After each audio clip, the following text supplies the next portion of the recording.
Jina la Yesu. Amen. Usisapoti mambo ya kidunia, yatakupeleka kuzimu. Bwana Yesu Kristo asifiwe. Amen. Haleluya. Amen.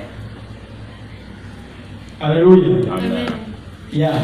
Inaomba mtumishi wa Mungu tusome kitabu cha Yohana 3:16.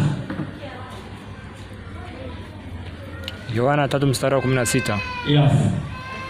Tasoma kama ilivyoandikwa. Amen. Kwa maana jinsi hii Mungu aliupenda ulimwengu hata akamtoa mwanawe pekee ili kila mtu amwaminie asipotee bali awe na uzima wa milele.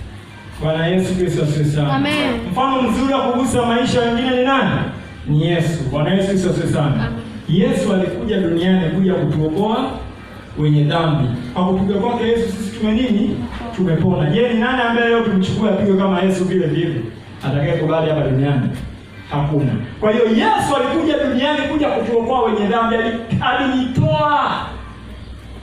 Kama Yesu alijitoa sadaka, alijisacrifice, alijitoa sadaka kwa ajili sisi tuokolewe. Wale wazinzi, walevi, wakutabangi na nini, na sisi pia tunahitaji tutoe shukrani.